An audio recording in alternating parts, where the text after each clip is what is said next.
Mapagpalang umaga, mga ka-team Ruel Lipat. Andito po ngayon sila sa aming bahay, si Nariel Sasi Yanson, upang manawagan po sa inyo.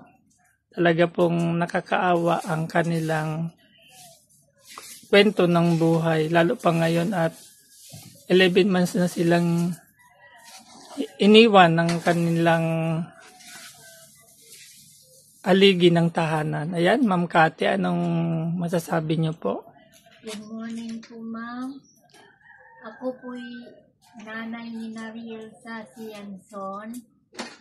Ako po'y nanawagan at humihingi po ng kaunting tulong po para sa kanyang gamutan.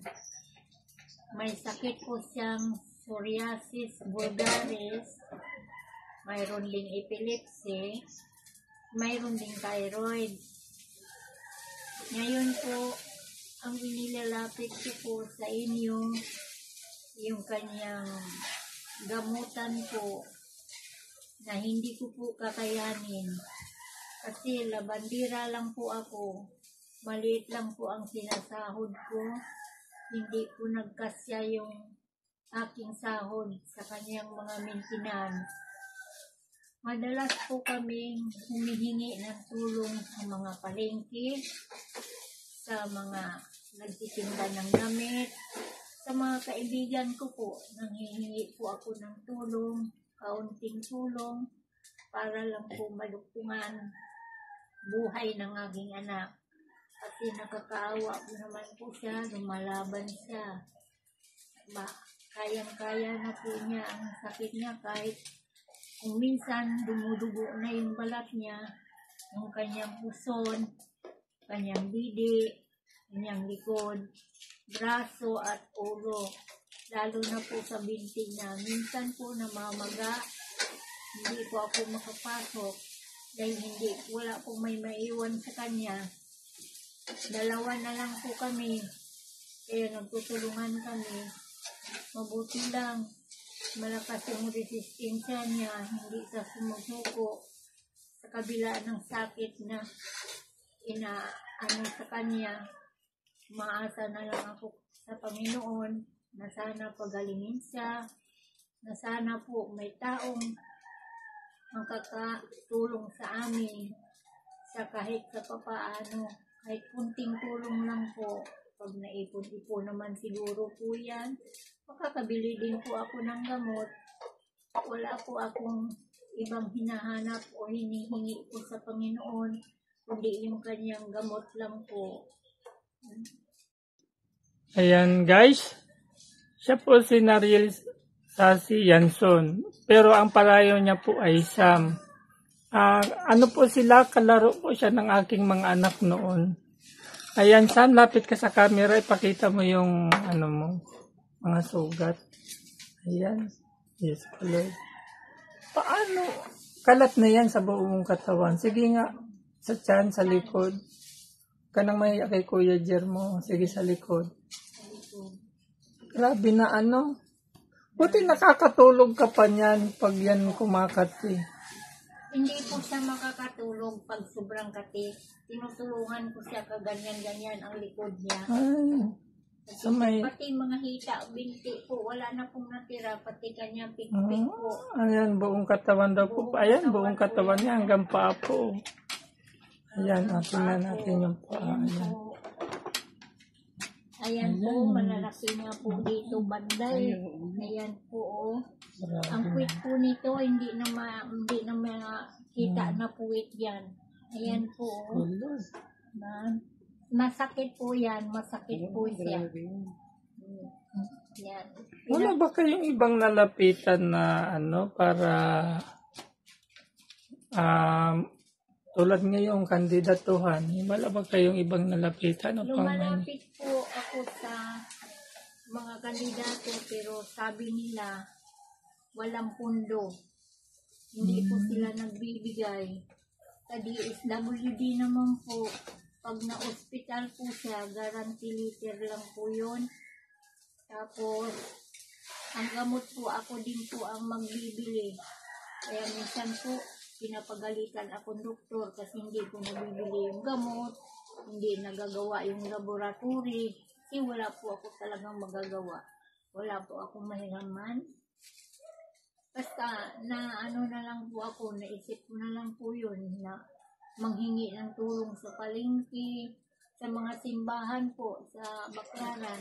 Humingi din po ako, binigyan po ako ng gamot. Kasi gamot lang po talaga yung hinihingi ko. Wala na pong iba. Sana po maduktungan ng mga buhay ng aking anak kasi lumalaban po siya na gumagaling. Sana po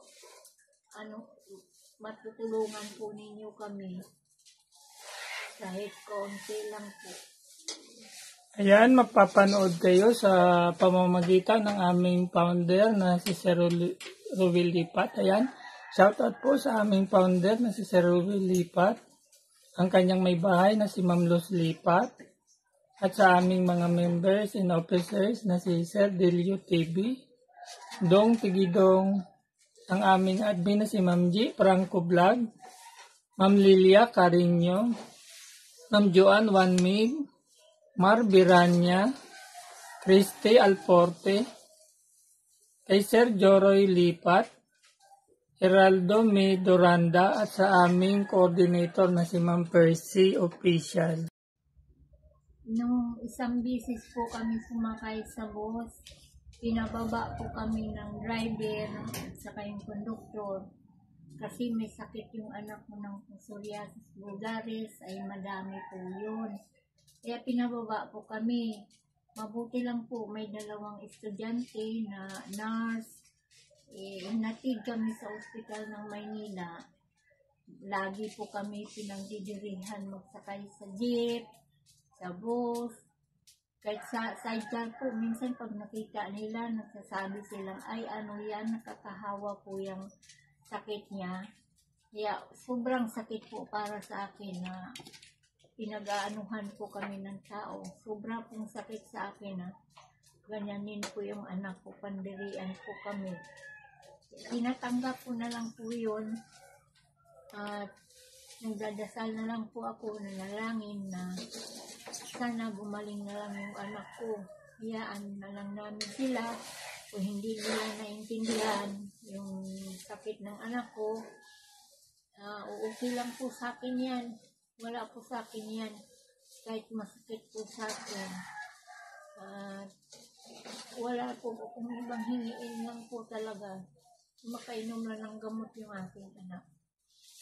Sana po matutulungan ninyo siya para po maluktungan ang kanyang buhay. Kasi lumalaban po siya sa sakit niya. Kahit anong sakit ng katawan niya, nilalabanan po niya. Dahil kaming dalawa na lang po. Ito mo na. Sige ba? Okay lang. Sam, ikaw Sam, bilang anak. Okay. Iniwanan po ako ng tatay, wala po akong ama. Kaya kasama ko mama ko. Kaya pag may sakit mama ko, dinadala ko po siya sa ospital. Ako na lang po. Nagtutulong na lang po kami. Kaya ako na lang lahat po ng nilalakad ko po yung mga... Ikaw na, huwag na ako. Siyempre, ikaw din na. Mahal din kita, mama. Salamat po sa palaki sa akin. Salamat sa lahat. Sa pagmamahal. Tumulong sa akin. Huwag kang umiyak, baka mamigas ka din eh. Ay naku. Okay lang sa akin. Okay. Sige po. Ang sabi po ng doktor niya, hindi naman po nakakahawa yung psoriasis vulgaris. Hindi po yun nakakahawa. May mga tao lang po talagang hindi naiintindihan ang sitwasyon po namin. Hirap ng buhay namin. Kaya po, ako po'y nanawagan sa may mabubuti pong kalooban at sana po'y matulungan po ninyo ang aking anak at sana po may makakarinig po, may gininto ang puso ko na makakapagbigay ng kahit kunti lang po. Kailangan po namin. Kailangan po namin.